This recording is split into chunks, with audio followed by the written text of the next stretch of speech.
Ini adalah salah satu inovasi, mungkin harus disesuaikan dengan kondisi rumah sakit masing-masing. Kemudian kita juga tetap harus memperhatikan keselamatan SDM, kita perhatikan proporsi perawat, perbandingan perawat pasien. Untuk pasien partial care mungkin disarankan adalah maksimal 1:7. Model dinasnya kita bisa lakukan inovasi dengan modifikasi 3x3. Apa yang dimaksud 3x3? Yaitu kalau secara reguler shiftnya adalah misalnya jam 7.30 sampai jam 14.30, di dalam satu shift ini kita bagi menjadi 3. Shift pertama 07.30 sampai 10.30. Kemudian shift kedua jam 9 sampai 13.30. Di shift pagi yang ketiga jam 10.30 sampai 14.30. Mengapa dilakukan siklus 3x3, baik yang pagi, sore, dan malam? Karena kita tahu di ruang isolasi adalah menggunakan APD. APD lengkap ini mempunyai batas durasi waktu tertentu sehingga tidak memungkinkan seorang perawat harus menggunakan APD lengkap ini selama 7 jam. Yang disarankan adalah maksimal hanya 4 jam. Selain itu, dengan model yang saling tumpang tindih, ini memungkinkan suatu proporsi yang ideal. Jadi kita tidak, misalnya kalau misalnya hanya satu di dalam periode yang tertentu, maka proporsi pasiennya lebih banyak. Tetapi dengan ada model yang masuk insert di tengah-tengah, maka memungkinkan proporsi perawat dan pasiennya tercapai. Kemudian yang berikutnya, untuk di dalam metode juga disarankan menggunakan bantuan teknologi untuk asuhan keperawatan. Beberapa rumah sakit sudah menggunakan dengan melakukan suatu pemantauan CCTV maupun dengan melakukan suatu grup WA, sehingga pemantauan tidak harus banyak langsung ke pasien. Ini khususnya terutama untuk pasien yang bisa mandiri. Kemudian di metode ini kita juga harus menetapkan bagaimana panduan asuhan keperawatan, kemudian juga bagaimana integrasinya dengan PPK maupun panduan gizi, panduan apoteker, kemudian dimasukkan ke dalam integrated clinical pathway. Kemudian kita juga nanti akan melakukan suatu pengembangan SPO terkait informed consent. Mengapa? Banyak keluhan beberapa pasien yang dengan isolasi, perawatnya infonya adalah tidak banyak ke pasien. Nah, ini nanti harus disiasati, betulkah tidak banyak pasien atau kita sebenarnya melakukan metode alokasi waktu perawatan. Nah, nanti saya akan lanjutkan penjelasan berikutnya. Kita lanjut. Kita masuk kepada ya, kebutuhan untuk SDM. Di dalam studi kasus dengan kebutuhan 30 bed dengan partial care, maka di sini tentunya yang diperlukan adalah adanya kepala ruangan. Kepala ruangan merupakan seorang first line manager yang mempunyai peran yang sangat besar melakukan perencanaan, pengorganisasian, kemudian staffing, equating, and controlling. Dan ini harus dilakukan suatu pengarahan oleh top manajernya. Kemudian, karena kita menggunakan metode kasus, maka di dalam setiap shift diperlukan adanya nurse in charge, yaitu nurse yang bertanggung jawab di dalam periode satu shift. Kemudian tadi sudah disampaikan proporsi perawat dan pasien ini harus dilakukan penghitungan dengan tepat. Kemudian ketersediaan SDM-nya harus dihitung juga dengan tepat. Kalau dimungkinkan dilakukan mobilisasi, ditarik dari ruangan lain, namun tetap harus dilakukan suatu pelatihan dan orientasi dengan kondisi yang saat ini terbatas, maka bisa menggunakan media teknologi online. Tentang asuhan COVID, tentang kesiapan mental dan psikologis perawat yang berdinas di ruang isolasi, maupun juga tentang PPI, pengendalian dan pengontrolan infection, kemudian juga bagaimana menggunakan APD, dan sebagainya. Kemudian di dalam MEN ini juga kita bisa menggunakan bantuan teknologi untuk asuhan pasien. Beberapa rumah sakit bahkan di luar itu sudah menggunakan robot, tetapi di Indonesia bantuan teknologi ini tidak serta-merta menggantikan 100% keberadaan caring dari SDM. Ini harus kita pegang. Kemudian jika memerlukan atau dimungkinkan ada relawan, maka relawan ini juga harus under supervisi, dan yang sudah mempunyai STR, maka komite keperawatan bisa melakukan kredensial sementara, sehingga bisa dikeluarkan SPK dan RKK sementara. Kemudian dikaitkan dengan kebutuhan SDM, maka manajer juga harus memperhatikan adanya fasilitas SDM, misalnya terkait makanan tambahan, vitamin, kemudian juga reward, kemudian fasilitas penginapan atau dormitory maupun jemputan. Kemudian di dalam ruangan, karena kita tahu bahwa kepala ruangan adalah manajer di ruangan, maka juga harus memperhatikan SDM lain selain perawat. Di sini ada juga medis, ada gizi, apoteker, kemudian health assistant maupun cleaning service. Nah, di dalam hal ini juga kita harus ingat bahwa SDM adalah sebagai aset. Sehingga sebelum melakukan dinas harus dilakukan screening tentang tanda-tanda vital SDM ini sendiri. Kemudian hal ini juga sesuai dengan standar SNAS, di mana di PPI 5 harus memperhatikan program kesehatan dan keselamatan staf.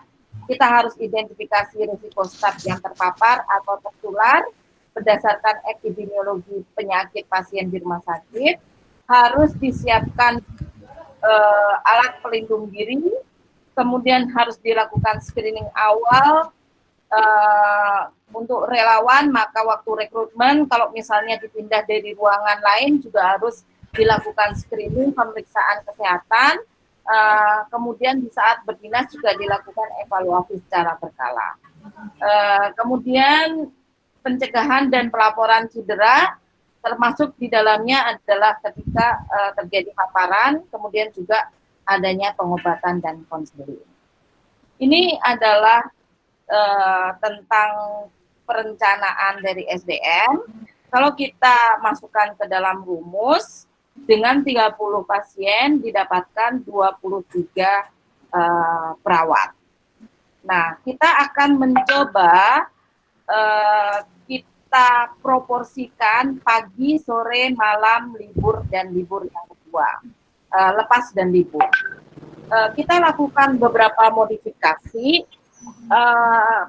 Kalau di Gilis itu proporsinya adalah hanya 3, karena kita coba nanti bagi menjadi 4 siklus, maka kita buat suatu proporsi untuk yang dinas pagi adalah 32%, dinas sore, malam, lepas, dan libur adalah 18%. Sehingga ketika kita proporsikan, untuk yang dinas pagi, proporsi nurse dan pasien adalah 4,1, 1/4 pasien, untuk sore dan malam itu adalah 1/7. Jadi maksimal proporsinya adalah 1/7. Kemudian kita juga coba mappingkan pola dengan analisis siklus di dalam satu shift. Maka untuk yang dinas pagi jam 7.30 sampai 10.30 ada 3 orang, jam 9 masuk 2, kemudian jam 9 sampai 13.30, dan jam 10.30 sampai 14.30 itu masuk 2. Posisi mapping waktu ini akan menentukan jenis kegiatan, sehingga tidak cukup hanya mapping waktu, tetapi kita juga akan mengatur jenis kegiatan sesuai dengan jumlah staf yang berdinas. Itu adalah untuk posisi pagi. Untuk posisi yang sore, kita membuat siklusnya adalah 14.30 sampai 18.30, itu 2 orang, 16.30 sampai 20.30 1 orang, 18.30 sampai 20.30 1 orang. Untuk yang malam 20.30 sampai 00.30, kemudian 00 sampai 04, kemudian 03.30 sampai jam 8. Nah, jika tidak di dalam kamar isolasi, maka perawat bisa melakukan suatu asuhan non atau persiapan atau tindakan keperawatan yang tidak langsung, seperti dokumentasi, kemudian juga bisa mengupdate kondisi pasien, diinformasikan kepada keluarga. Tentunya ini setelah disepakati dengan rumah sakit siapa yang harus mengupdate perkembangan pasien. Kemudian untuk dinas, kita menggunakan pola pagi, sore, malam, lepas libur, sehingga akan siklusnya akan kembali pada hari kelima. Untuk ini contohnya adalah untuk 1 sampai 5 adalah nurse in charge-nya. Kemudian kita punya ada 6 tim. Kenapa 6 tim? Karena yang sore malam itu jumlahnya 4. Jadi kalau nurse in charge berarti cukup adalah nurse in charge 1 plus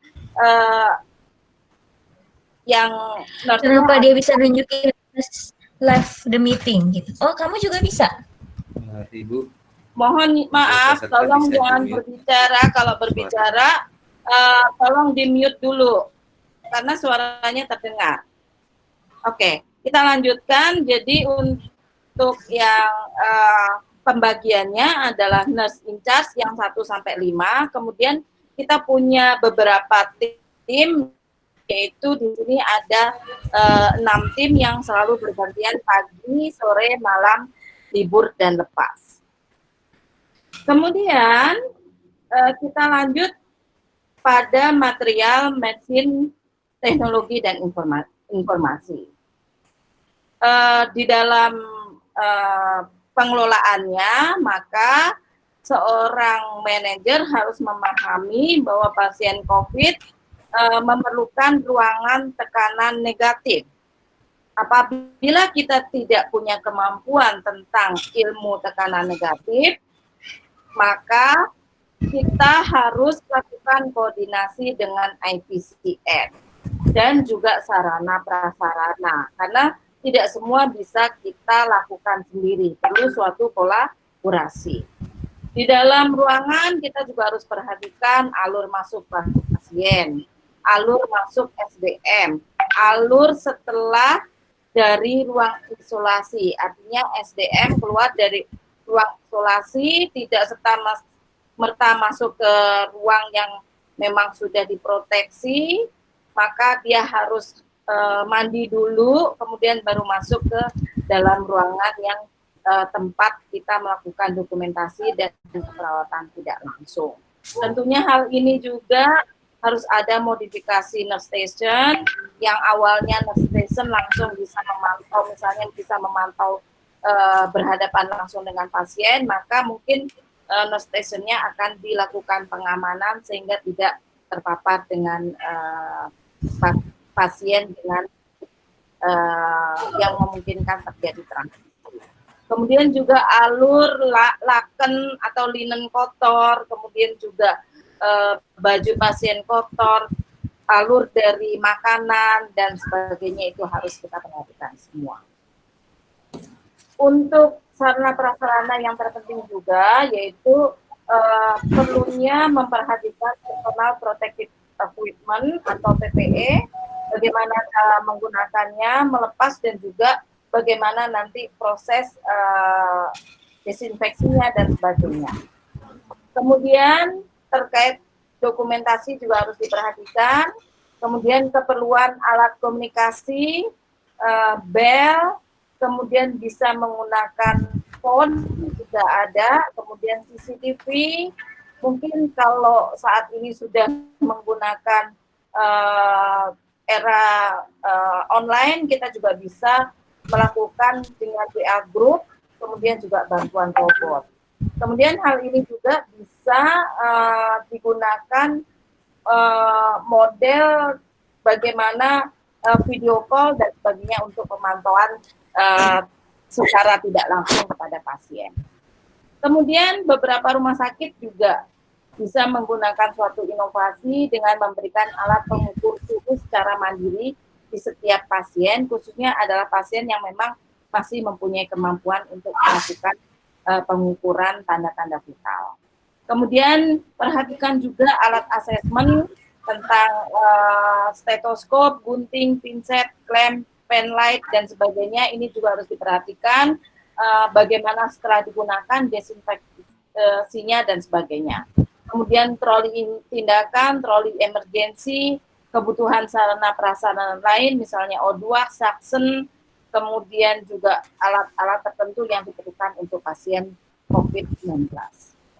Nah, terkait pembiayaan, sebagai manajer kita juga harus memperhatikan unsur pembiayaan, kita perhatikan penghargaan dari SDM itu sendiri, kita juga harus memperhatikan kemampuan untuk bisa menghitung unit cost yang dibutuhkan oleh seorang pasien.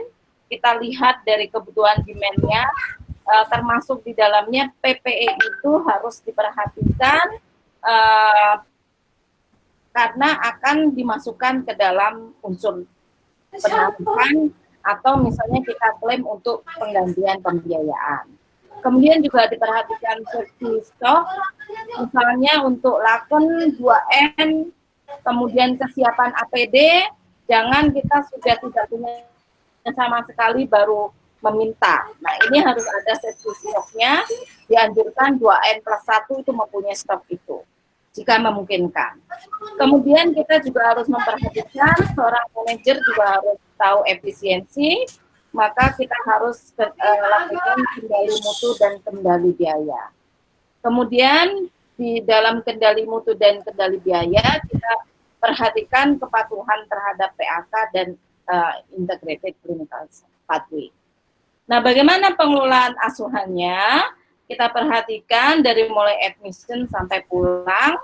Jadi pasca di administrasi ketika pasien datang, kenalkan siapa perawat yang merawat, kemudian peran dan tanggung jawabnya seperti apa, cek kelengkapan inform consent, kemudian berikan informasi tentang hak dan kewajiban pasien di rumah sakit, khususnya di ruangan, kemudian kita lakukan orientasi ruangan, kemudian lakukan edukasi terkait sasaran keselamatan pasien dan hand hygiene. Kemudian kita lakukan asesmen awal sama standarnya maksimal 1 kali 24 jam. Kemudian tetap 11 elemen ini dilakukan tentang riwayat kesehatan, bio, status fungsional, nyeri, resiko jatuh, alergi, screening nutrisi, psikososial, ekonomi, budaya, spiritual, dan keyakinan.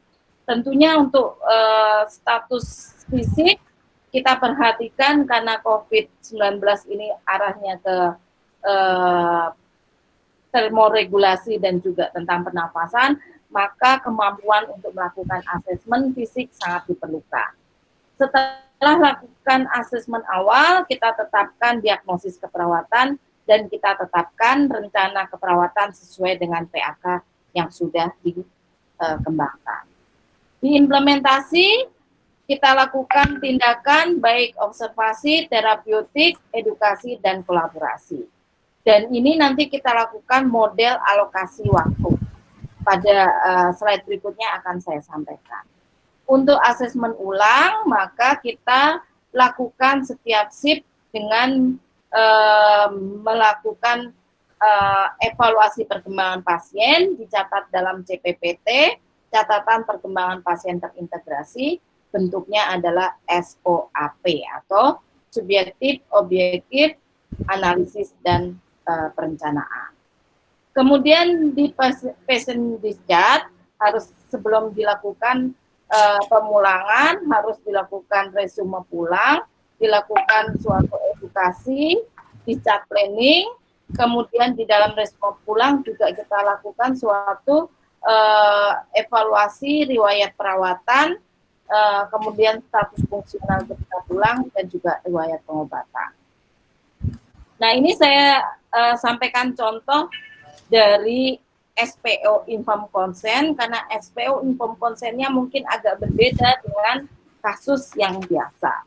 Ini contoh isinya, beberapa yang ditekankan adalah misalnya, satu, yang di warna kuning ya, ini saya contohkan adalah selama dalam perawatan di rumah sakit, maaf ini menyebut nama rumah sakit, untuk mencegah penyebaran infeksi, pasien tidak diperkenankan membawa barang, baju, dan fasilitas lain akan disediakan dengan dikenakan biaya. Selama perawatan, pasien boleh membawa 1 HP dan cas, kemudian telah didisinfeksi dulu sebagai sarana komunikasi dengan nurse maupun keluarga. Kemudian pasien juga diperbolehkan membawa 1 alat sholat dan akan dianggap sebagai barang infeksius dan tidak boleh dibawa pulang.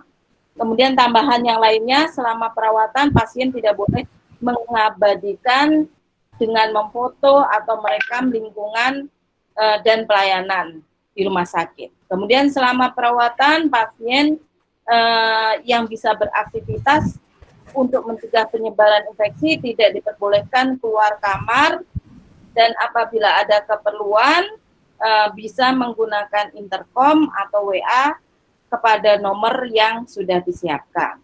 Kemudian selama perawatan untuk mencegah penyebaran penyakit, maka petugas kesehatan menggunakan baju APD lengkap. Ini harus diinformasikan dan mengatur asuhan pada periode tertentu. Sedangkan kebutuhan minimal dilakukan melalui telepon atau intercom. Jadi ini sudah ada kontrak dari awal. Kemudian selama perawatan untuk memonitoring dan evaluasi perkembangan dari pasien, maka akan dimonitoring oleh CCTV dan dapat dipantau melalui nurse station. Ini juga harus dikemukakan jika memang akan ada CCTV. Kemudian selama perawatan untuk mencegah perluasan infeksi, keluarga pasien tidak boleh menunggu pasien. Keluarga akan mendapatkan informasi perkembangan pasien maksimal 2 hari sekali atau sesuai perkembangan pasien.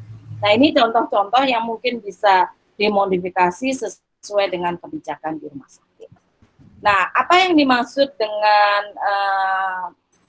suatu model mapping time atau time mapping di nursing di dalam asuhan keperawatan? Jadi kita buat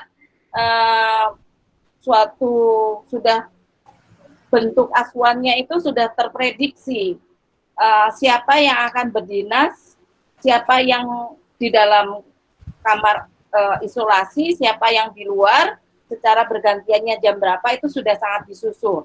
Misalnya jam 7.30 sampai jam 8 itu pre-conference. Pre-conference itu dilakukan oleh tim 2 dan tim 3. Ini maaf salah ya, tim 3.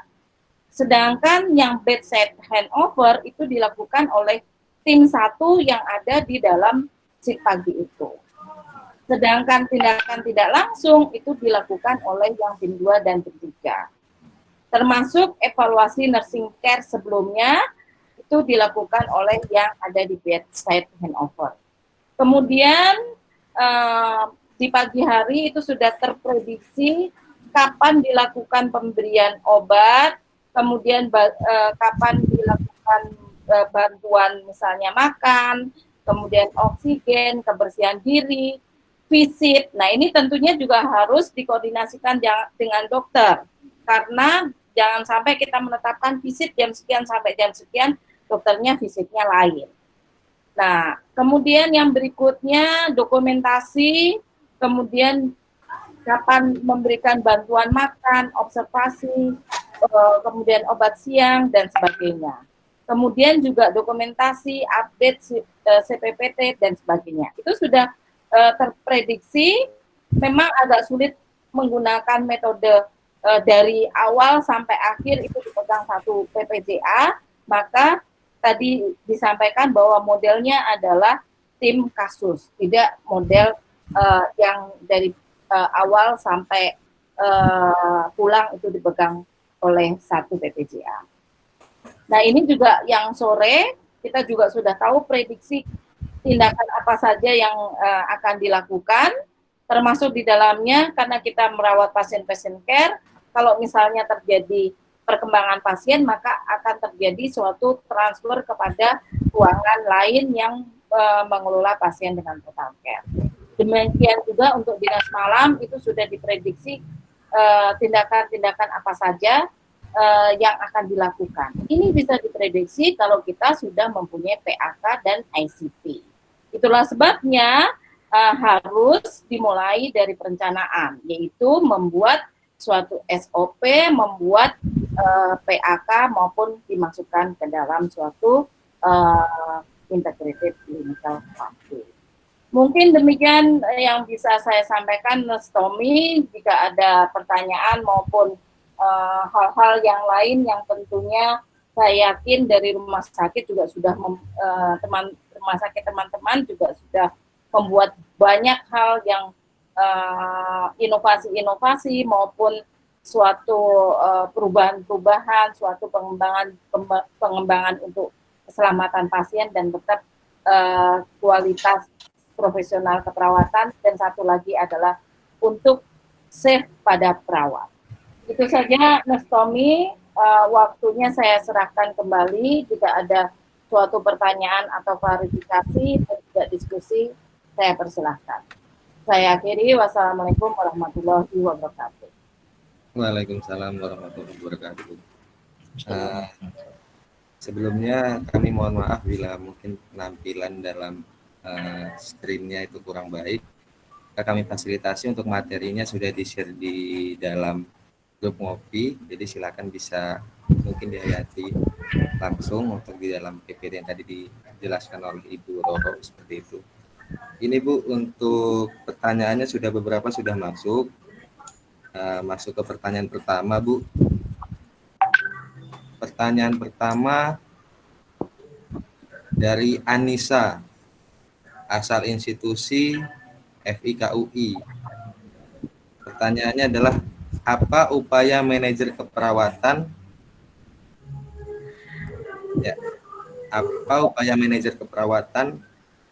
untuk meningkatkan minat dan keinginan perawat untuk berjaga di ruangan isolasi atau ruangan screening COVID? Karena pada saat awal penentuan SDM terasa sangat berat, karena banyak yang menolak, bahkan mengatakan lebih baik resign. Ya, mungkin itu dulu, Bu. Oke. Minat ya? Iya. Jadi, ya. Ketika kita menanyakan minat, kita kembalikan lagi esensi dari profesi keperawatan. Bahwa profesi keperawatan itu adalah asuhan yang tidak membedakan jenis kelamin, ras, kemudian penyakit, dan sebagainya. Itu adalah prinsip dasarnya. Kita kembalikan dari etik keperawatan bahwa di dalam asuhan tidak boleh memilih pasien. Nah, di Di dalam hal ini tentunya yang paling baik adalah ditanyakan tentang motivasi atau kesediaan berdinas di ruang isolasi. Itu yang pertama. Yang kedua adalah tidak bisa satu ruangan atau per individu yang memilih, karena kita berada dalam pengorganisasian. Pengorganisasian ada suatu struktur komando. Struktur komando ini adalah yang menentukan berarti top manager. Di dalam hal ini tentunya penentuannya harus memperhatikan suatu proses, satu kompetensi. Proses kompetensi ini tidak hanya kompetensi dari skill, attitude, kemudian juga knowledge dan clinical judgment, tetapi juga kompetensi fisik. Apa yang dimaksud dengan kompetensi fisik? Misalnya, saat ini sudah diberikan arahan bahwa yang usia sekian tahun rentan, yang punya riwayat komorbid itu rentan. Kemudian yang lainnya, kalau tidak ada penghambat yang lainnya, mau tidak mau yang melakukan pengaturan adalah manajernya. Mengapa kalau kita ditanyakan minat? Ya mungkin dengan suatu ketakutan, walaupun kita sudah punya prinsip sumpah dari seorang perawat tidak membedakan pasien, mungkin kalau ditanyakan minat semuanya akan menghindar. Tapi kan tidak bisa seperti itu. Maka setelah ditanyakan suatu keinginan, motivasi yang timbul sendiri, yang setelah itu ya kita harus melakukan suatu pengorganisasian secara utuh dengan memperhatikan hal-hal ketentuan yang tadi. Tidak ada komorbid, tidak ada kemudian tidak ada batasan usia yang mempunyai kerentanan. Misalnya juga tentang yang sedang hamil, nah itu mungkin juga bisa kita lakukan suatu evaluasi. Jadi mau tidak mau yang memainkan peran adalah seorang manajer. Tapi sejauh ini saya lihat pengorbanan dari teman-teman perawat sudah sangat luar biasa. Rasanya urusan minat ini sudah mulai tergugah karena sudah mulai terpanggil hatinya bagaimana pengorbanan jiwa, raga, dan juga psikologis, mental itu sudah sangat dedikasi tinggi oleh perawat. Jadi saya rasa abaikan minat tadi Mbak Anissa, karena jangan sampai dengan ada pertanyaan, oh ya minat memicu sesuatu yang menjadi kurang pas ya, karena saat ini kalau saya lihat animonya hampir semuanya perawat sudah rela mengorbankan jiwa dan raganya. Tetapi kalau ada kondisi ini, maka mainkan peran seorang manajer. Mungkin itu jawaban saya. Terima kasih. Ya, terima kasih Bu. Lalu kemudian ada lagi dari Universitas Lambung Mangkurat atas nama Ihsan Rizani. Nah, lalu untuk bagaimana mengatur tim relawan yang masih mahasiswa yang diperbantukan di rumah sakit sementara, Bu, seperti Wisma Atlet ataupun beberapa rumah sakit lainnya. Dari jumlah 30 bed, berapa jumlah ketua tim? Itu berarti ada dua itu pertanyaan. Dari bed, yang apa tadi? Kedua, bila jumlah bed 30, jumlah ketua timnya kira-kira baiknya berapa? Iya. Tadi saya sampaikan metode ini tidak tim murni, tapi tim kasus dengan kondisi suatu tadi. Mungkin ini adalah ruangan baru yang ketua timnya tidak ready, sehingga memang kita membuat metode tim kasus dengan minimal satu ada nurse in charge. Kalau kita lihat di PowerPoint saya tadi, itu harapannya di dalam satu dinas itu ada satu nurse in charge, minimal PK 2, kemudian timnya itu ada PK 1 ada PK 2 ada. Itu. Nah, untuk yang relawan, ini adalah kita bagi dua. Ada relawan yang mahasiswa, ada relawan yang perawat. Beberapa perawat dari beberapa rumah sakit, karena kasus COVID ini dan rumah sakitnya tidak menjadi rujukan COVID, itu mulai penurunan pasien, sehingga mereka pun karena pasiennya sedikit, oleh ada model rekrutmen dan diizinkan oleh institusinya, bisa menjadi relawan. Jadi untuk yang relawan perawat itu sebaiknya tetap menganut standar KKS, kita tanyakan STR-nya, diminta dikumpulkan, kemudian dari Komite Keperawatan bisa melakukan kredensial untuk menetapkan SPK sementara. Tetapi walaupun dia tetap perawat, sudah perawat, modelnya adalah dicampurkan dengan perawat yang ada dari rumah sakit inti ya, atau rumah sakit induk yang ada di situ. Sedangkan untuk yang mahasiswa relawan yang masih belajar, statusnya adalah lebih ke arah bantuan, karena konsepnya mereka belum perawat. Jadi lebih asistensi dari tugas dan peran dari perawat. Itu seperti itu, sehingga hal-hal tertentu memang dia bisa dimasukkan di dalam satu shift dengan model adalah bantuan atau asistensi dari tugas dan peran perawat yang utama. Itu seperti itu.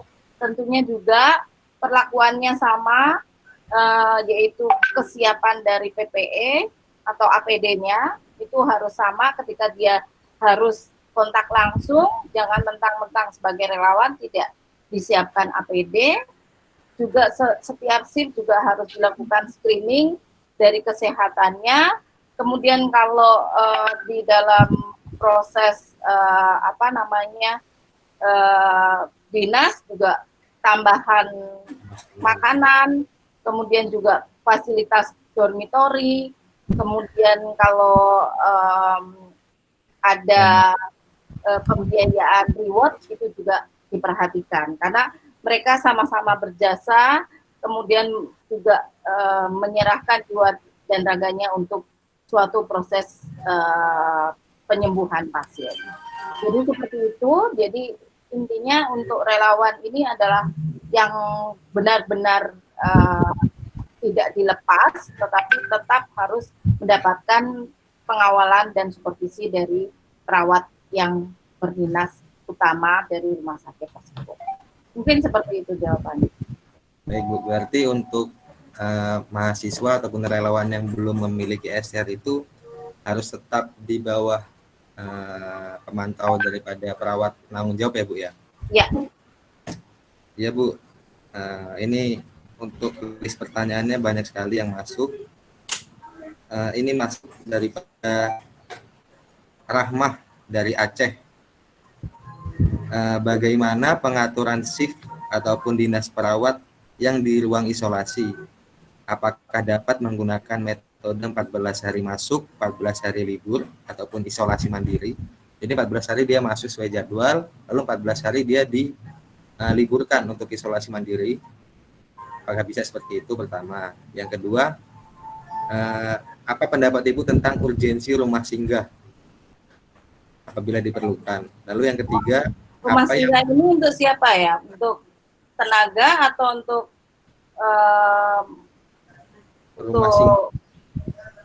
SDM kan ya? SDM Bu. Ya, oke.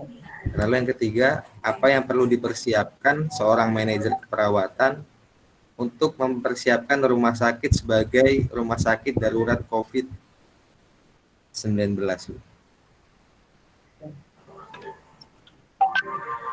Sudah? Sudah Ya, dari Aceh. ya, ya. Bu Rahma, apa kabar? Ini kalau tadi yang saya sampaikan itu memang justru modelnya mempersingkat dari shift, pola shift, yaitu pagi, sore, malam, lepas libur. Balik lagi pagi, sore, malam, lepas libur. Nah, ini ada pertanyaan yang menarik, yaitu 14 hari bekerja, pagi, sore, malam ya. Jadi saya coba aja di exercise, itu dapat berarti ada yang malam itu pasti ada habis dinas malam itu nanti tidak bisa libur atau liburnya mungkin apa ya,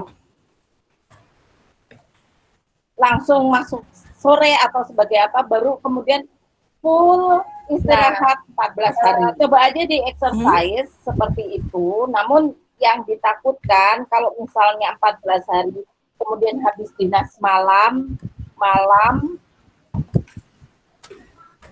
kemudian tidak ada libur, itu adalah yang terlalu menumpuk. Seberapa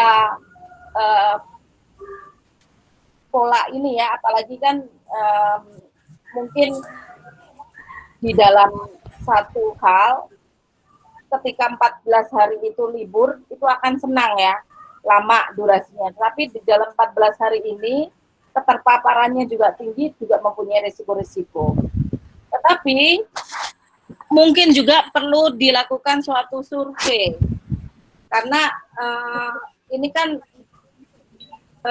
kita tahu evidence base-nya, bagaimana kalau misalnya menggunakan yang 14 hari dan 14 hari atau yang menggunakan metode short scheduling tadi, atau metode yang konvensional pagi, sore, malam, libur, lepas libur itu. Saya yakin masing-masing punya kelebihan dan kekurangannya. Kalau yang tadi saya sampaikan itu memerlukan 5 tim minimal. Jadi kebutuhannya agak lebih banyak, tapi siklusnya lebih pendek. Nah, kalau yang 14 hari mungkin resikonya adalah mungkin ada setelah dinas malam malah tidak libur gitu, menunggu 14 hari, memang jadwalnya 14 hari tadi. Itu adalah resiko-resiko yang mungkin harus diperhatikan, karena kalau misalnya habis dinas malam kemudian nggak libur, itu kemungkinan resiko terkait keselamatan pasien. Itu perlu suatu kajian lebih mendalam. Tapi kondisi ini tidak yang disampaikan Bu Rahma ini bukan sekali saja kita dengar, karena beberapa juga menyampaikan modelnya seperti itu. Jadi justru model layering, jadi ngambil 14 kemudian 14 libur, baru lagi itu untuk proses pemulihan dan sebagainya. Itu adalah beberapa alternatif. Kemudian tentang rumah singgah ini kalau untuk SDM itu sangat dianjurkan. Mengapa? Saat ini SDM kesehatan itu penuh stigma. Banyak yang masih belum mempunyai rumah pribadi, itu di kos pun sudah mulai dijauhin. Karena sebenarnya bukan stigma apa-apa, tetapi lebih ke arah tidak ingin bahwa nakes ini mempunyai risiko untuk menyebarkan atau mentransmisikan suatu penyakit. Gitu. gitu. Jadi dari satu sisi dormitory itu di samping untuk kenyamanan karena atau rumah singgah yang dekat dengan rumah sakit atau tempat kerja, aman dari segi kalau dinas malam datang dan pulang, kemudian memang sudah disiapkan dengan di dekat lingkungan itu jauh lebih memungkinkan dan lebih memberikan kesempatan untuk istirahat lebih baik. Jadi rumah singgah ini sebenarnya beberapa Pemda itu sudah mulai menyediakan. Kalau kami sendiri di rumah sakit itu sudah menyediakan di lingkungan universitas. Jadi kita ada beberapa semacam guest house itu sudah diberikan untuk relawan maupun teman-teman dari tenaga kesehatan yang membutuhkan untuk tempat tinggal sementara. Untuk persiapan ya tentunya Bu Rahma dari semua 5 tools manajemen ini harus diperhatikan dari segi sarana prasarana. Tapi kalau saya boleh memulai pijakannya adalah satu dari metode dulu. Ini ketika mau mengembangkan rumah sakit atau ruangan yang baru, ini ruangan ini diperuntukkan untuk apa? Apakah untuk ICU 20 ataukah hanya untuk yang partial care? Karena itu akan berbeda. Atau memang campuran, ada yang ICU, ada yang dengan venti, non-venti, kemudian total care, kemudian yang partial care. Nah, itu masing-masing akan mempunyai persiapan yang berbeda. Maka kita harus dulu metodenya apa. Karena setelah tahu kebijakan dari pimpinan rumah sakit, oh iya kita ada menambahkan ruang ventilator, maka kita akan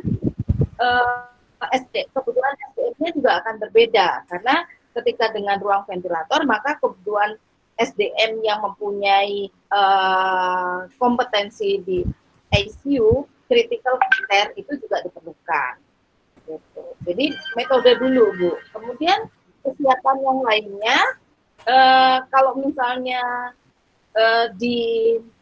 dengan ada ICU dengan venti, maka mau tidak mau ruangannya adalah benar-benar yang tekanan negatif. Tapi mungkin kalau partial care masih bisa menggunakan, misalnya jika tidak memungkinkan, saya yakin di sini banyak dari IPCN yang mungkin hadir, tekanan negatifnya dengan misalnya menggunakan modifikasi yang alami dan sebagainya. Itu adalah kalau kita sudah tahu kebijakannya, kita mau menerima pasien yang seperti apa. Jumlahnya berapa? Bednya seperti apa? Karena ini nanti akan terkait sarana prasarananya. Kemudian juga SDM-nya seperti apa. Kemudian metode penugasannya mau menggunakan apa? Ada yang menggunakan, oh iya kita ada bantuan dengan teknologi. Ada yang tidak, karena ini akan mempengaruhi juga terkait jumlah SDM. Kemudian tadi, mau tidak kita membuatkan model alokasi waktu. Jadi kita sudah mappingkan alokasi waktu, jam berapa yang akan dilakukan asuhan, sehingga meminimalkan kontak dengan pasien. Jadi metode itu dulu yang baru kemudian penyiapan sarana prasarana, SDM, kemudian informasi teknologi, dan tentunya yang terakhir adalah semuanya pasti mempengaruhi, yaitu adalah tentang pembiayaan. Mungkin itu untuk persiapan pendirian atau pengembangan dari ruangan yang darurat. baru.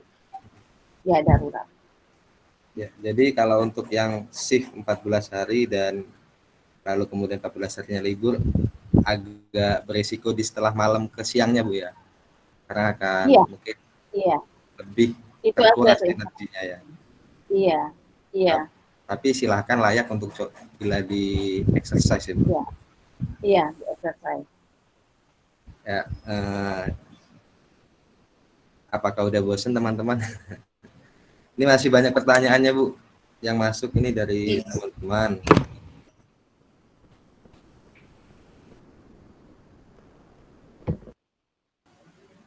Ya, Ibu Roro. Ya, gimana? Ya, lanjut.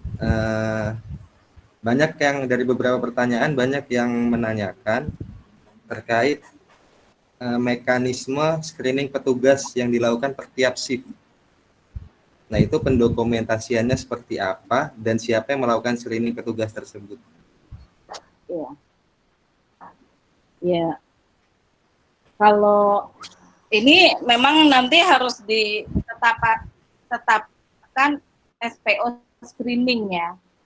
SPO screening untuk pasien dan SPO screening untuk pegawai, karena tidak hanya perawat, maksudnya staf ini kan dari semua staf harus dilakukan screening, karena jangan sampai staf ini nanti akan melakukan transmisi kepada pasien yang lainnya itu.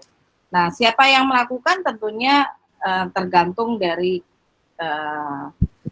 rumah sakit masing-masing. Apakah ada penetapan, misalnya ada perawat di rawat jalan yang diberikan tugas untuk melakukan screening, baik yang untuk pasien mungkin disendirikan jalurnya, untuk pasien itu ada jalur khusus, kemudian untuk SDM ada jalur khusus. Itu seperti itu. Kemudian kan di screening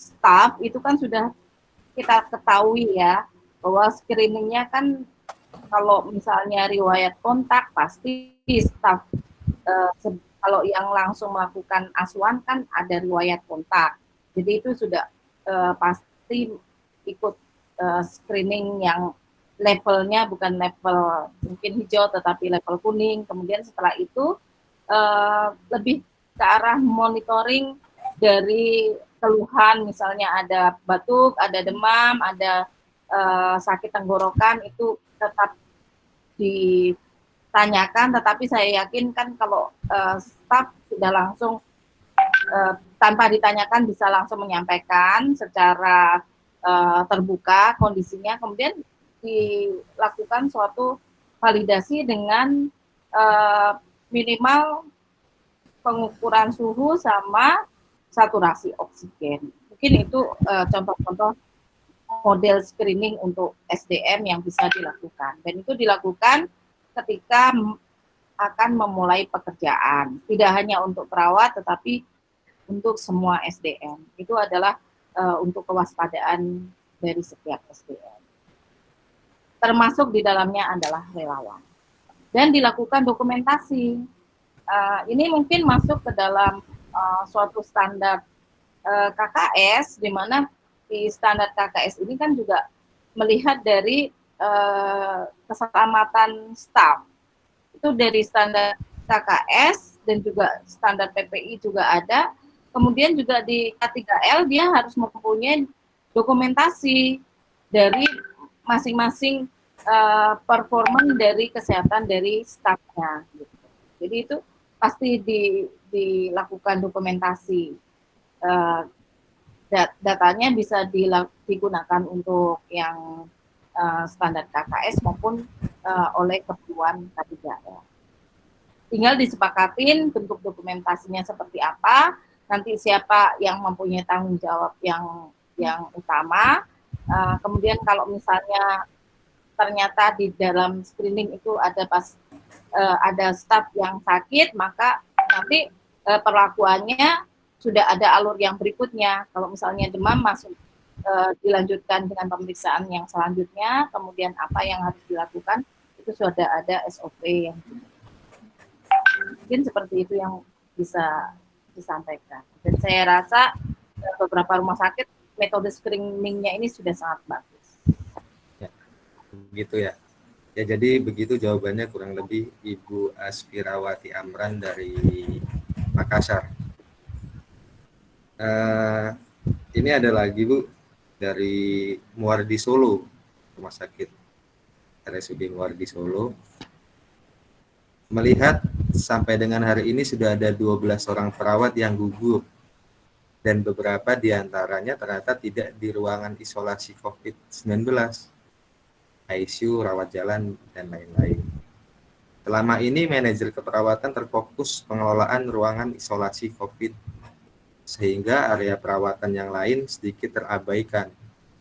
Mohon saran dan pendapat Ibu untuk antisipasi ke depan, supaya dapat mengurangi resiko ini. Terima kasih. Iya. PPE sendiri kan pedomannya APD itu sudah dikeluarkan oleh WHO.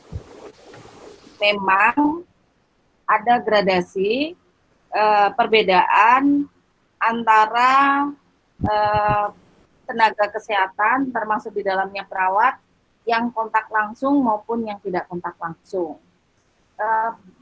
Belum ada suatu penelitian yang menyampaikan bahwa misalnya yang dalam tanda kutip terpapar itu adalah memang dari yang tadi ya, bukan di ruang isolasi, tetapi secara sekilas itu tampak seakan-akan adalah yang dari ruangan non isolasi.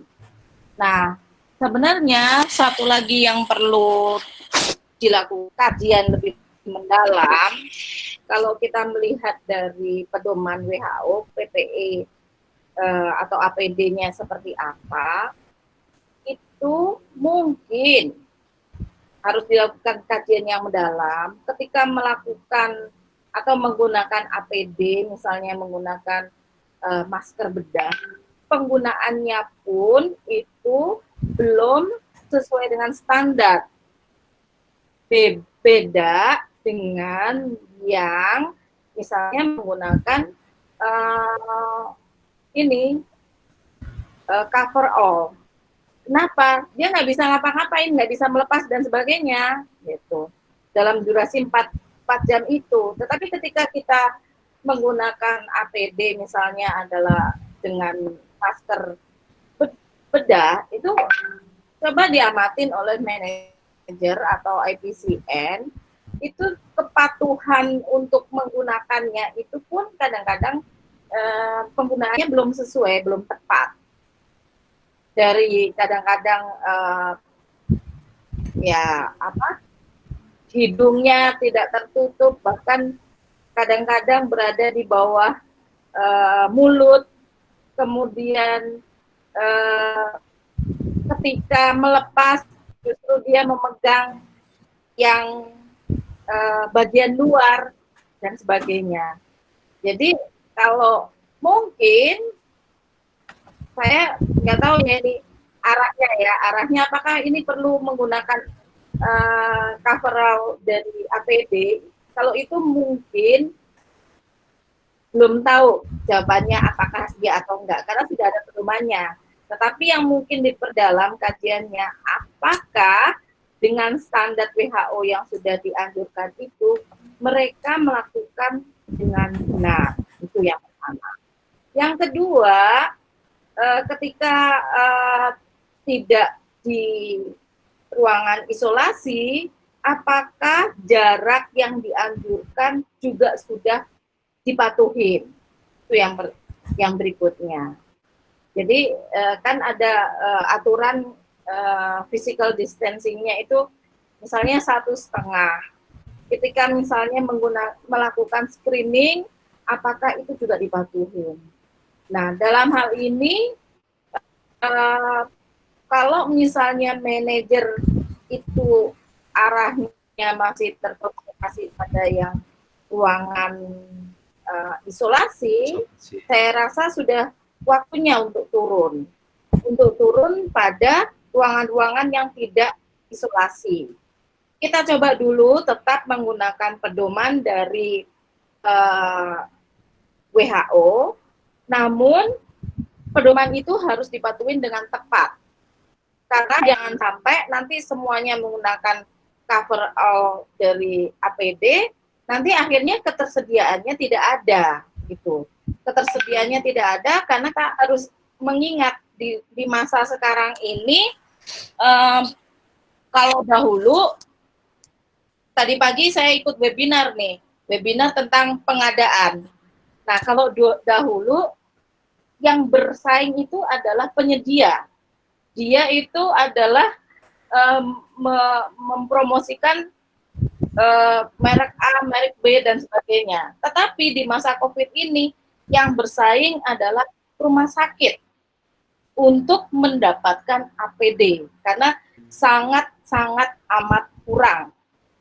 Mungkin uangnya sudah ada, tetapi barangnya yang nggak ada. Jadi kalau saran saya, betul, manajer harus melihat secara utuh, tetapi dalam hal tertentu kita harus mengingat kalau kecenderungannya, oh ya mau semuanya pakai APD overall, itu mungkin perlu kajian yang lebih mendalam lagi. Caranya adalah patuhi sesuai standar WHO, namun implementasinya manajer harus memastikan compliant dari masing-masing staff. Kita harus ingatkan terus bagaimana penggunaan APD yang benar, kemudian bagaimana manajemen setelah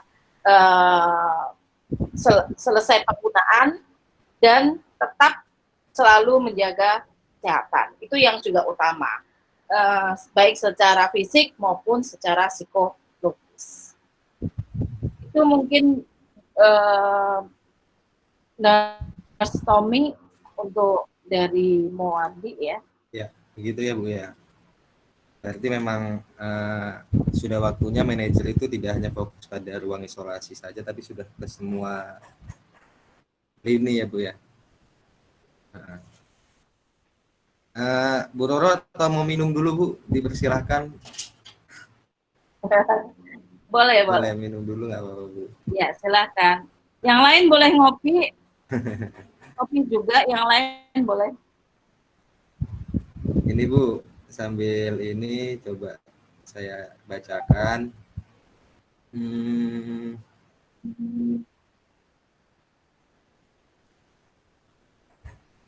Tadi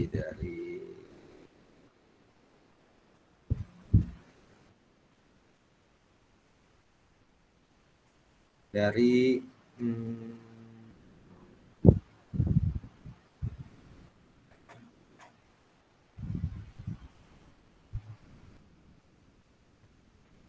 udah Bu, udah minumnya Bu? Sudah, silakan.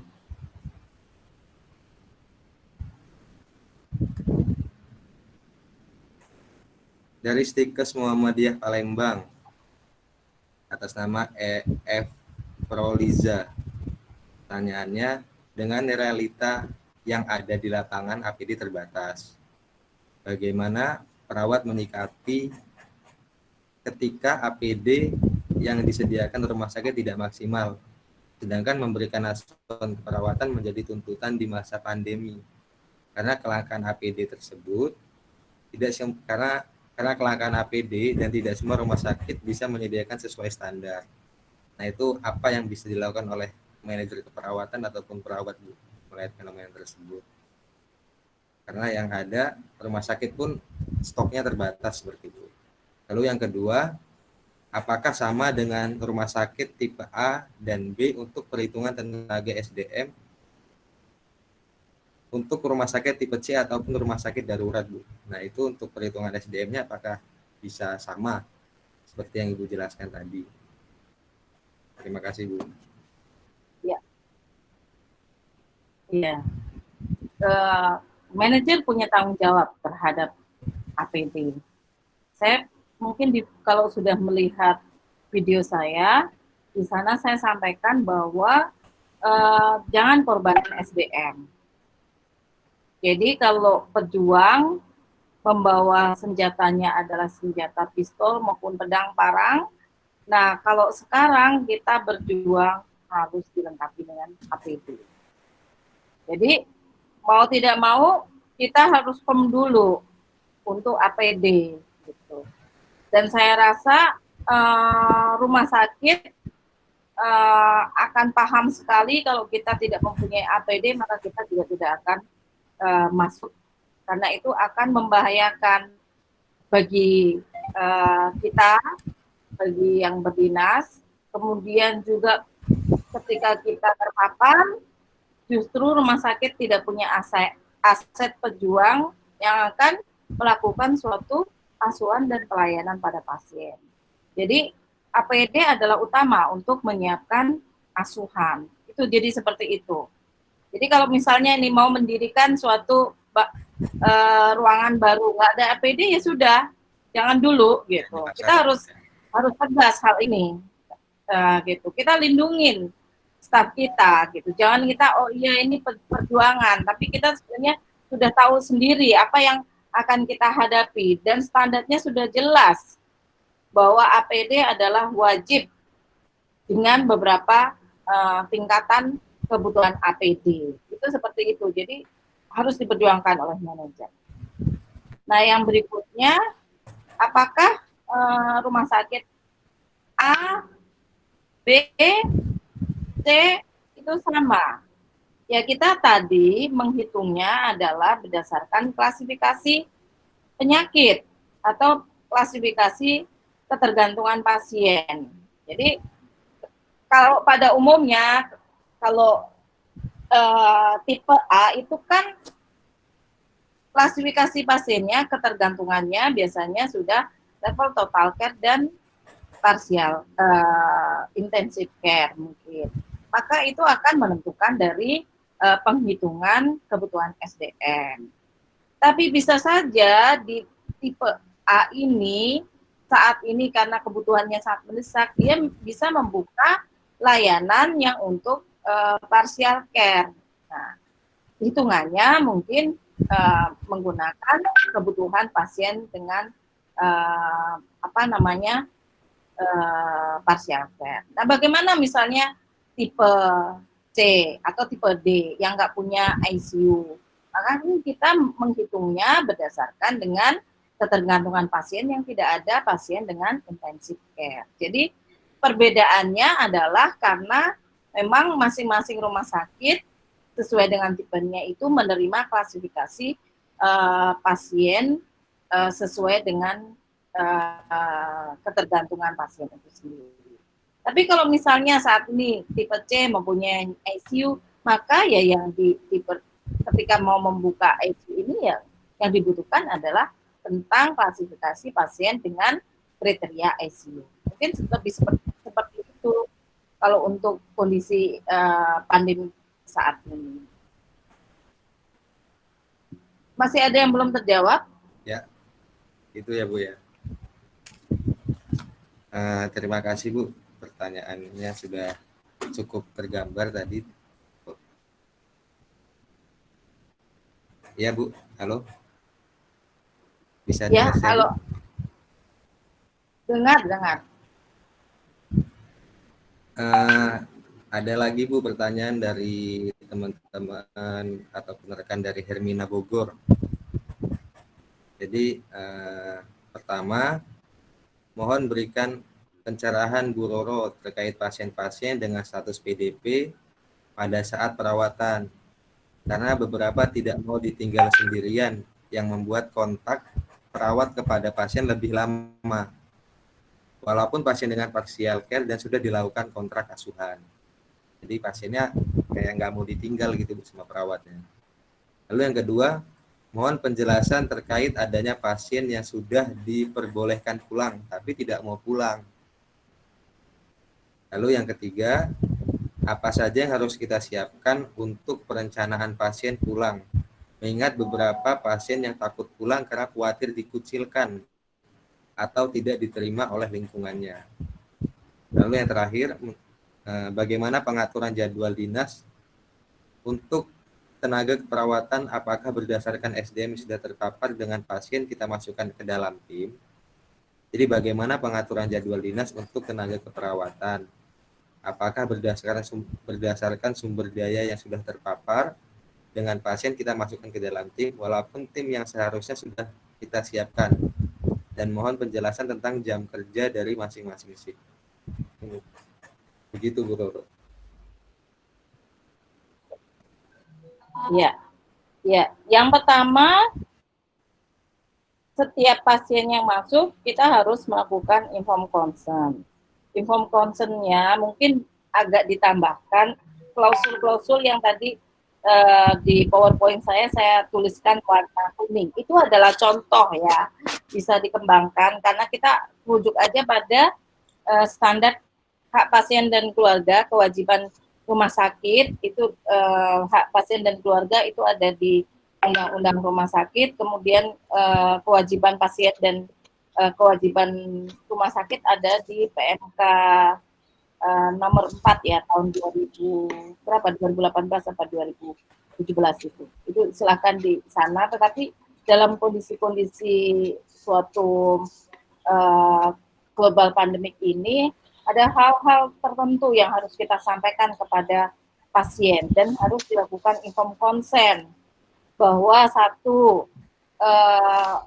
ketika contoh tadi kita akan lakukan modifikasi asuhan. Modifikasi asuhan itu adalah menggunakan misalnya time mapping. Jadi mappingnya adalah memperlihatkan schedule yang sudah sesuai dengan PAK. Jadi itu harus selalu diinformasikan terus-menerus kepada pasien. Dan kalau dia sudah melakukan suatu informed consent, maka kita akan perlihatkan bahwa ini informed consent yang sudah ditandatanganin. Di dalam hal ini, seorang perawat itu juga mempunyai kemampuan untuk melakukan edukasi. Jadi lakukan edukasi terus-menerus. Ya harus mau tidak mau setelah dilakukan edukasi, ya kita harus menyampaikan bahwa kita mempunyai asuhan kepada pasien yang lain. Harus berani menyampaikan secara asertif sehingga keluarga dan pasiennya juga mengerti tentang hal itu. Tapi kalau kita misalnya tidak mempunyai informed consent, kemudian setiap handover pagi juga disampaikan apa yang harus dilakukan, kita megang berapa pasien, saya rasa dia akan menyadari bahwa kita tidak hanya memegang untuk satu pasien. Itu harus disampaikan terus-menerus. Demikian juga tentang kalau dia mau pulang, kemudian sudah waktunya pulang, tidak mau keluar karena ada stigma dari masyarakat, ini juga harus kita edukasi bahwa yang membutuhkan perawatan itu tidak hanya pasien yang dirawat ini, banyak sekali pasien yang mengantri di luar, gitu. Itu harus disampaikan dan kita juga mempunyai suatu batasan kebijakan dan aturan. Jadi ya kita sampaikan secara baik, kemudian secara tegas sesuai dengan ketentuan dan aturan. Itu seperti itu karena semuanya kan ada aturan hak dan kewajiban pasien dan hak dan kewajiban dari rumah sakit. Saya rasa aturannya sudah jelas, ya kita bisa sampaikan dengan tegas. Itu seperti itu, tetapi harus tentunya diberikan secara edukasinya dengan baik dan benar. Nah, apa yang harus disiapkan? Tentunya penyiapan keluarganya juga, gitu.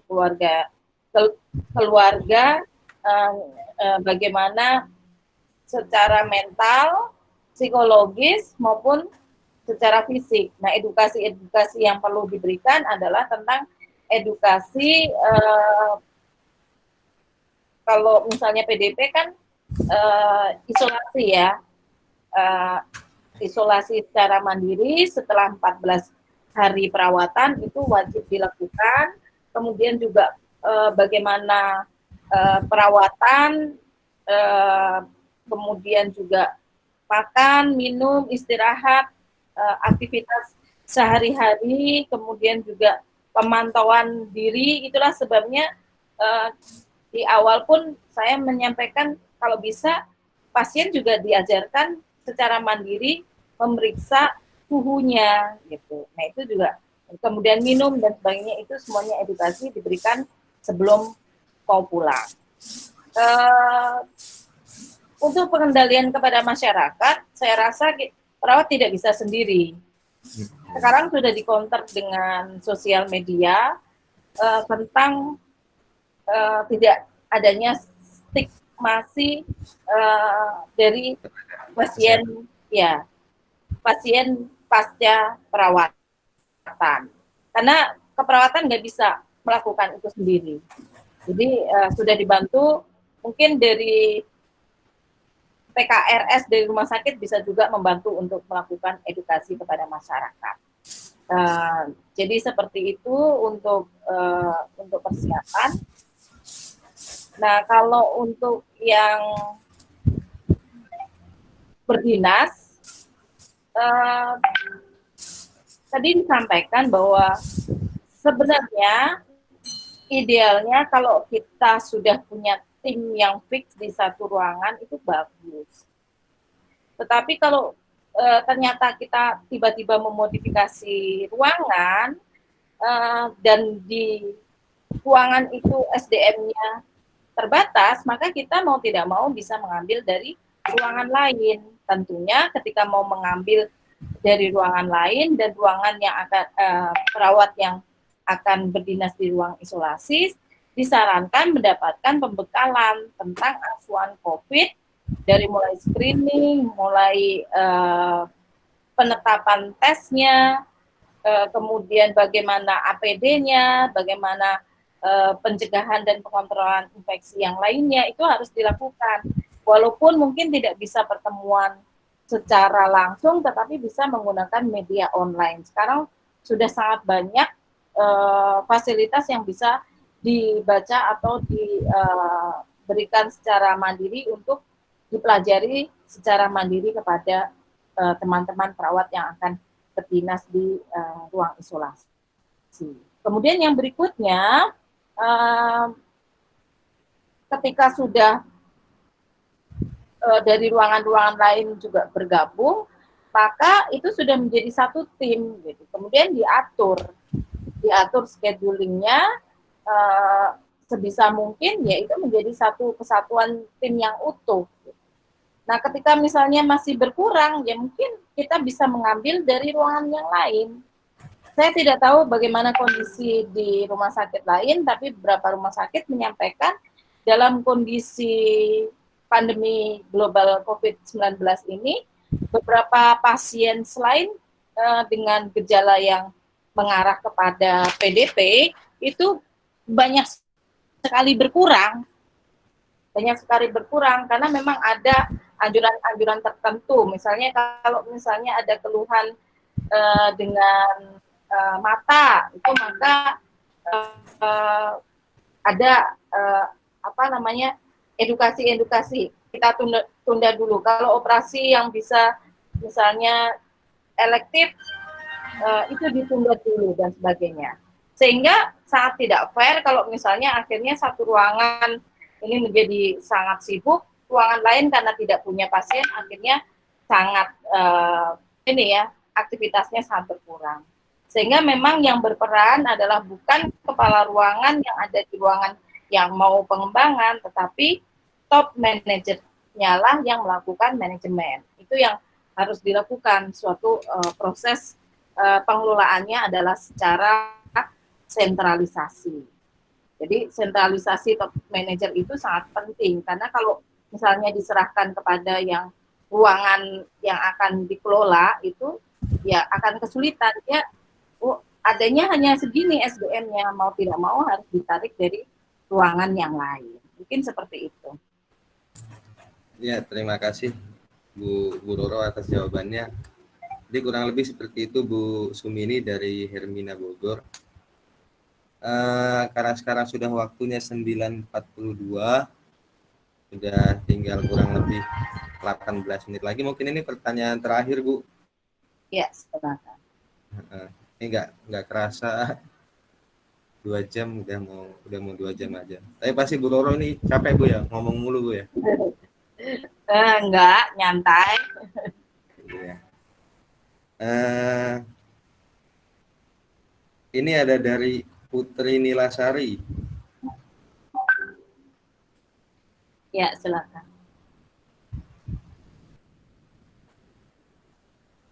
Kemudian yang perlu dipertimbangkan adalah penggunaan reusable respirator. Walau harga pertamanya agak sedikit mahal, tetapi untuk long term cost-nya akan lebih efektif dan efisien karena bisa dipakai berulang. Lalu kemudian juga ada N95 adalah disable respirator sehingga dapat digunakan sekali seperti itu. Apa pendapat Ibu terkait penggunaan APD yang mungkin agak lebih mahal di awal, tapi penggunaannya bisa lebih efektif ataupun digunakan berulang kali, Bu? Ya, salah satu peran dari manajer adalah mampu melakukan koordinasi. Di dalam hal ini, manajer keperawatan tidak bisa memutuskan sendiri, karena masalah pembelian sarana prasarana itu ada stakeholder lain yang mempunyai peran, mungkin dari keuangan, sarana prasarana, direktur, dan sebagainya. Jadi kita bisa memberikan saran, tetapi ada sistem yang lain yang harus kita perhatikan sehingga keputusannya tidak bisa keputusan mutlak dari seorang manajer keperawatan. Tentunya kita juga belajar tentang bagaimana ekonomik dari suatu sarana prasarana, kita bisa sarankan, tetapi keputusan itu tidak bisa serta-merta sesuai dengan saran kita, karena pasti stakeholder di dalam suatu rumah sakit, manajemen atau dari top manager sendiri, dari rumah sakit itu, direktur dan sebagainya mempunyai pertimbangan-pertimbangan lain yang memang nanti harus diperhatikan dalam pengambilan keputusan. Tidak semuanya ilmu mungkin harus dipunyai oleh seorang manajer. Tapi intinya seorang manajer harus setiap waktu belajar. Harus smart, jangan takut untuk bertanya. Misalnya kita mungkin lemah nih dalam PPI. Gunakan kemampuan lain untuk berkoordinasi dengan PPI. Kita lemah di dalam sarana prasarana. Gunakan ilmu untuk belajar lebih banyak tentang sarana prasarana, kemudian kita mampu untuk berkoordinasi dengan tim Sarpras dan sebagainya. Seperti itu, intinya mainkan fungsi POSAK, planning, organizing, staffing, controlling, dan activity. Activating and controlling. Kemudian kita juga harus kuasai tools management, many method, material, medicine, dan money, kemudian juga tentang teknologi and information. Mungkin seperti itu, tidak bisa kita putuskan sendiri, kita harus sama-sama duduk bareng, kita kaji positif negatifnya, kelemahan dan kekurangannya untuk suatu kebaikan, cost efektif dan cost efisien dari rumah sakit. Itu yang bisa saya sampaikan, Nurse Tommy dan semuanya. Kalau saya lihat terakhir nih posisi masih 130 yang hadir, memang beberapa pada ngopinya tidak lagi di online ya, ngopinya di tempat yang lain. Mungkin seperti itu. Bu, mungkin terakhir dari Ya. saya. Moderator ada pertanyaan? Enggak, Bu. Iya, gimana? Saya beberapa kan saya lihat dari banyaknya yang bertanya, mohon maaf tidak bisa dijawab semuanya karena banyak sekali pertanyaan yang masuk dan kita memiliki keterbatasan waktu.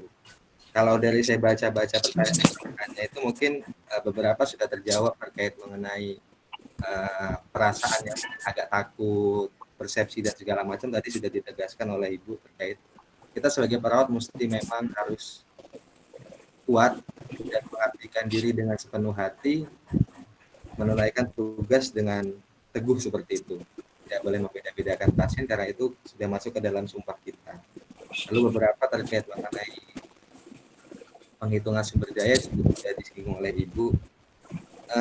Dari beberapa pertanyaan, kalau saya simpulkan, mungkin agak cukup bisa merangkum terkait mengenai APD, Bu. Jadi mungkin kalau APD itu kan belakangan jadi barang langka seperti itu. Tadi juga Ibu jelaskan bahwa ternyata kalau misal dahulu mungkin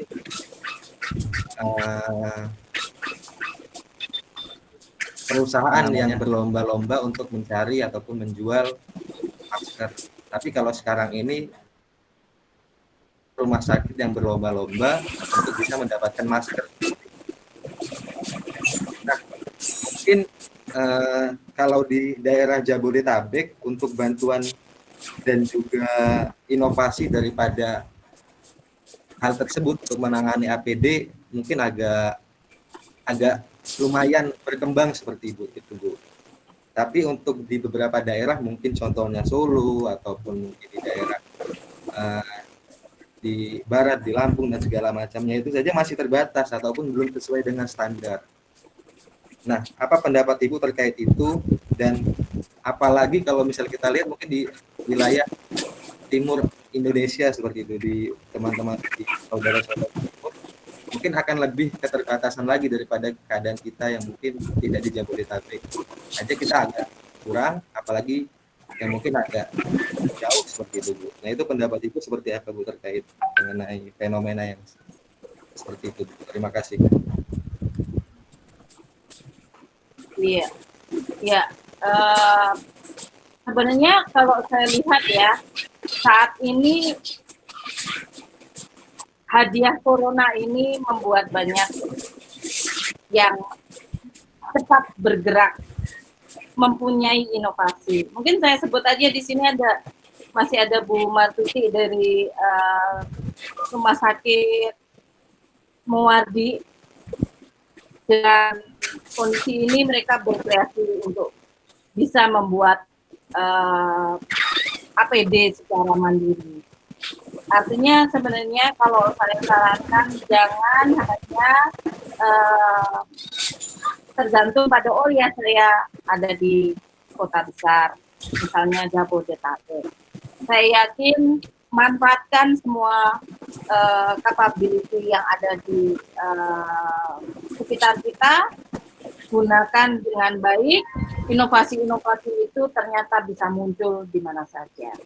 Di samping tentunya saya rasa tidak bisa sendiri, tetapi bisa dengan manajerial di rumah sakit untuk berkoordinasi dengan dinas kesehatan, dengan pemerintah daerah untuk mendapatkan bantuan. Mungkin rumah sakit tidak bisa bekerja sendiri. Tentunya kita bisa menggalang kerjasama baik dengan dinas kesehatan, kemudian juga dengan Pemda atau dengan LSM yang ada di daerah maupun di pusat. Saya rasa seperti itu, inovasi itu pasti akan muncul. Itu adalah ciri dari manajer, yaitu di dalam kondisi baik secara normal maupun kondisi emergensi, inovasi adalah andalan manajer yang smart. Mungkin seperti itu, Nurse Tommy. Sukses untuk tim yang sudah menyelenggarakan kegiatan ini dan juga untuk para partisipan. Semoga selalu sehat semuanya dan saya akhiri wassalamualaikum warahmatullahi wabarakatuh. Waalaikumsalam. Waalaikumsalam warahmatullahi wabarakatuh. Terima kasih, Bu. Terima kasih. Ya, terima kasih, Bu. Bu Roro. Ya, sama-sama. Sukses semuanya. Terima kasih, Bu Roro. Makasih Bu Roro. Bapak-bapak dan ibu-ibu sekalian, saya mewakili Google Chrome. Iya. tentunya mudah-mudahan ngobrol ini bisa lanjut dan bisa menginspirasi banyak hal terkait dengan Sama-sama, Mas. Ini mama lagi dengerin kuliah. Enggak. Kita selalu Sukses Kekran. Mas Tommy. dan semoga Iya. ini bisa di Terima kasih Tommy. Terima kasih Mas Tommy. Sukses. Terima kasih Tommy. Iya. Ya, semoga Terima kasih sukses. Kak Tommy. Makasih ya Mas Tommy.